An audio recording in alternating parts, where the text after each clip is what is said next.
The 11th station, Jesus is nailed to the cross.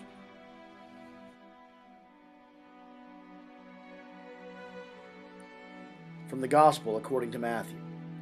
And over his head they put the charge against him, which read, "This is Jesus, the King of the Jews."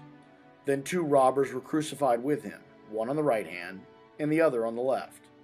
And those who passed by derided him, wagging their heads and saying, "You who would destroy the temple and build it in 3 days, save yourself. If you are the Son of God, come down from the cross." So also the chief priests with the scribes and elders mocked him, saying, "He saved others. He cannot save himself. He is the King of Israel. Have him come down from the cross, and we will believe in him."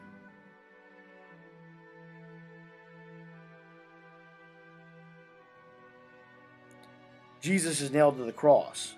The shroud of Turin gives us an idea of the unbelievable cruelty of this procedure. Jesus did not drink the numbing gall offered him. He deliberately takes upon himself all the pain of the crucifixion. His whole body is racked. The words of the psalm have come to pass. "But I am a worm and no man, scorned by men and rejected by the people. As one from whom men hide their faces, he was despised. Surely he has borne our griefs and carried our sorrows." Let us halt before this image of pain, before the suffering of God. Let us look upon him at times of presumptuousness and pleasure, in order to learn to respect limits and to see the superficiality of all merely material goods. Let us look upon him at times of trial and tribulation, and realize that it is then that we are closest to God. Let us try to see his face in the people we might look down upon. As we stand before the condemned Lord, who did not use his power to come down from the cross, but endured its suffering to the end, another thought comes to mind. Ignatius of Antioch, a prisoner in chains for his faith in the Lord, praised the Christians of Smyrna for their invincible faith.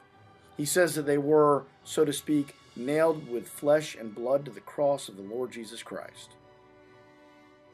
Let us nail ourselves to him, resisting the temptation to stand apart or to join others in mocking him.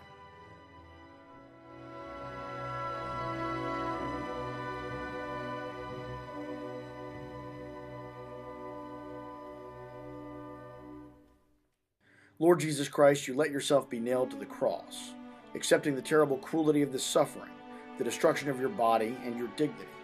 You allowed yourself to be nailed fast. You did not try to escape or lessen your suffering. May we never flee from what we are called to do.